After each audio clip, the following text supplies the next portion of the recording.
Bonjour à tous et bienvenue dans le magazine Retro Gaming. Pour ce premier numéro, nous allons nous intéresser à la console de Nintendo, une console de salon fabriquée entre le 3 mai 2002 et le 30 novembre 2007 en Europe, la Nintendo GameCube. Pour commencer, la console, la GameCube sort le 3 mai 2002 en Europe. Donc au tout début, elle a quelques jeux comme Super Mario Sunshine, The Legend of Zelda The Wind Waker, Star Fox Adventure ou Metroid Prime. Sauf que malheureusement, dès le début de la console, celle-ci, elle ne se vend pas trop. Donc à Noël 2002, en fait, ils baissent le prix de la console. En fait, la console, elle se retrouva à Noël avec, pour le seul jeu qui marchait bien, avec un seul jeu qui marchait bien, et c'était Star Fox Adventure. Et à partir de cette période, en fait, le public se rendit compte que le syndrome de la Nintendo 64, donc jeu sortant au compte-gouttes, risquait de réapparaître. En 2003, lancement d'un nouveau jeu, Phantasy Star Online, premier jeu jouable en ligne sur la console. Ensuite, après, lors de l'E3 2003, Nintendo mise toute sa politique sur la connectivité entre la GameCube et la Game Boy Advance, et parce qu'il y a eu un accessoire. Il y a eu un accessoire qui est sorti pour que les jeux Game Boy se lisent sur la GameCube. Donc voilà. Et donc Nintendo va être en partenariat avec Namco, Konami et Sega pour développer de nombreux jeux. Pour Noël 2003, pareil, la console est ramenée au prix de 99€. Alors c'est vraiment pas cher. Donc voilà, pour essayer de grimper les ventes. Mais malheureusement ça ne marchera pas car les ventes seront de plus en plus faibles.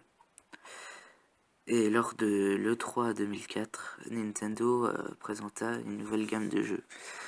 Et parmi ces jeux, il y a The Legend of Zelda Twilight Princess. Et ce jeu attendu comme un messie devait à l'origine sortir pour Noël 2005.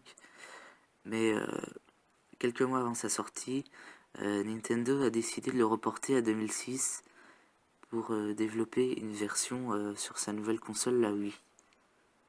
Donc en fait, il y a deux versions qui sont sorties. Il y a une version sur GameCube et une version sur Wii. Donc voilà. Et donc après, c'était proche de la fin de la GameCube. Car l'année 2007 marqua la fin de vie de la console.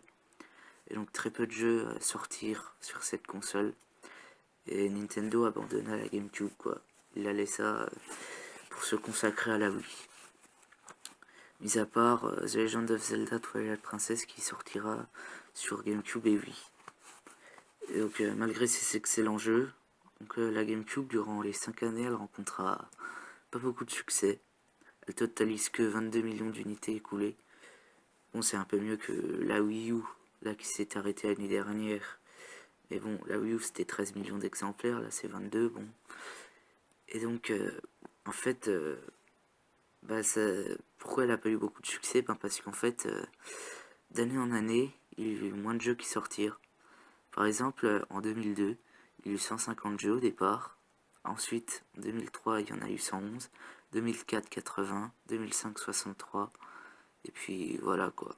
D'année en année, en fait, il y a eu moins de jeux sortis. Et donc, fin novembre 2007, le 30 novembre 2007 exactement, la GameCube a été arrêtée.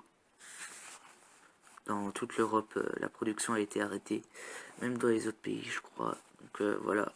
Et donc son successeur est la Wii. On parlera de la Wii dans un prochain numéro, qui est prévu prochainement. Donc voilà, c'est fini pour aujourd'hui pour ce numéro de Retro Gaming sur la GameCube. On se retrouve pour un prochain numéro avec SP83, avec Jean. Là c'était moi Daniel qui avait présenté ce numéro.